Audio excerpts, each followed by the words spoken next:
intertwine business and marriage and made that successful? Yeah, business and marriage.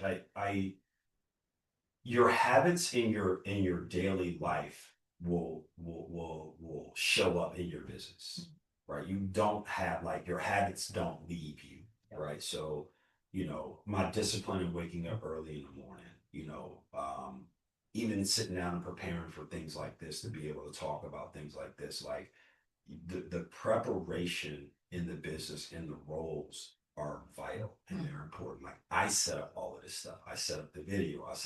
I do all, but Crystal does the other pieces in the business. So I think it's really like knowing your roles Mm-hmm. and knowing that your roles can change over time. Yep.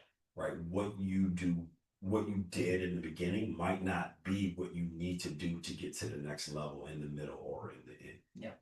Yeah, no, that's true. That's gonna say, anytime you're in business with your spouse, number one, it's not easy. So it's not anyone making a joke. Like I can't even pretend like it. It's not easy because it's constant, right? You're constantly talking either about work or family or both, right? That's just always going to be happening. But secondarily, the most important piece, in which Alan said, was that you just got to know your role, right?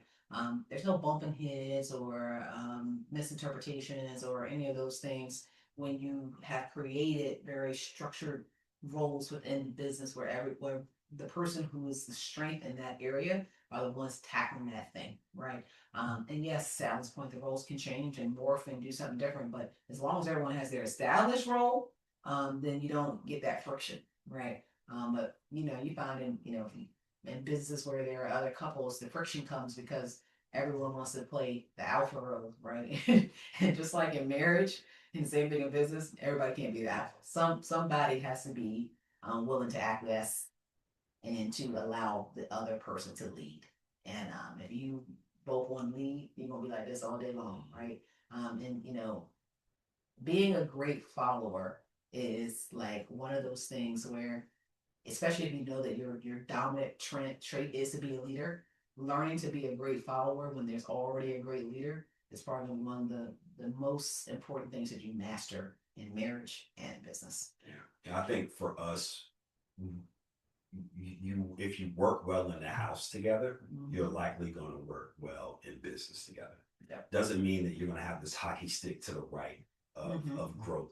But what it does mean is that you have the habits and the personalities to work well together, and that bodes really well for business. Yeah.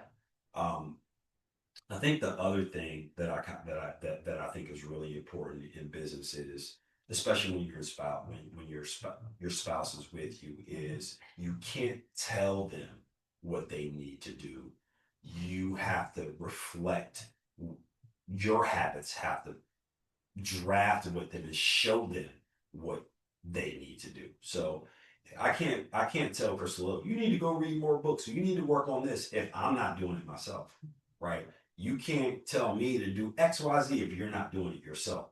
Let your habits speak for the change that you need in your business relationship rather than your mouth, right? Because oftentimes your mouth precedes your actions, right? And then you want someone else to do actions, but all you're doing is talking. You think you're doing it, but you're talking, right? So for me and we're in a season of growth right now. We're in a season of, I wouldn't say reset, but just a season of learning some new things so you can grow. And when business is going like this, right, and it's growth, everything's cool.